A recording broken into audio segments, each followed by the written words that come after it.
Hi Amber, it's Friday. I do want to answer your question from your video yesterday, but I don't know if I'll be able to. I'm not sure if I'm even going to have time because I have something a lot more important to talk about in this video.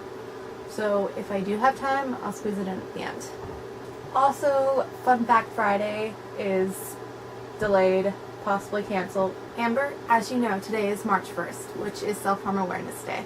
For anyone that's watching this that isn't Amber, me and Amber have both dealt with self-harm at different times, different levels, sometimes at the same time, but we've both had a long struggle with it. Amber and I both know that self-harm is not easy, and it's not a joke. It's not something that's done for attention. It's a serious addiction. Someone dealing with self-harm is basically in the same mindset as someone who is a drug addict or an alcoholic. It's really not that much different. People just look at it so much differently because of the fact that it looks similar to a suicide attempt, and people just don't understand why someone would want to hurt themselves. But really, it's the exact same thing as any other addiction. It's just that there shouldn't be such a stigma related to self-harm and not other addictions. I just think it's extremely misunderstood. And also another thing, self-harm isn't just cutting. It can be burning or hitting or scratching or pinching or anything that you do to bring harm on yourself.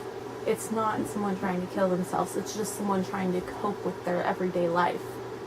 And it's not safe and it's not a good way, but it is a coping mechanism. That's what it boils down to. It's not something that you should have to deal with on your own, ever. So if you have a friend or a family member who's hurting themselves, tell someone or talk to them. It's not going to be an easy thing to bring up, but it needs to be brought out into the open before anything can be changed. If you're already dealing with it, then talk to someone too. Tell them what's going on and try to stop. Really, really try, because it might not seem dangerous, but you never know when you might mess up and end up cutting deeper than you meant to, or hurting yourself in some non-repairable way, and then instead of trying to cope, you're dead. And if you're someone who's thought about self-harming but never has, don't. Please don't. Just talk to someone, draw, write, run, walk, listen to music, watch TV, do anything besides hurting yourself. You don't realize how addicting it can be until you start. So please don't start. I'm going to put links to some different websites that give more information about self-harm and self-harm addictions, and also have help resources for anyone who's dealing with it. And also, like I said, talk. Just talk to someone. Talk to anyone. Don't hurt yourself.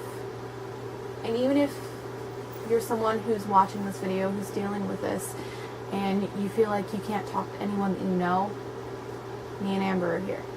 Okay? Just come to our inbox and we'll answer, and we'll be there, and we'll help in any way that we can. Also put links to our Twitters in the description, and, well, I don't really want to give out our Tumblrs on the video, but if you want our Tumblrs, you can either send us a message to our inbox or talk to us on Twitter and get our Tumblr URLs from there. Okay, Amber, that's all for today. Anyone who needs any of the links that I mentioned in this video, they will all be in the description. And once again, come to us. We'll be here. I promise. We hate seeing people hurting and hurting themselves. So just talk to us. I love everyone. I love all of you watching this video. Amber, I love you most. DFTBA. And I will see you Monday.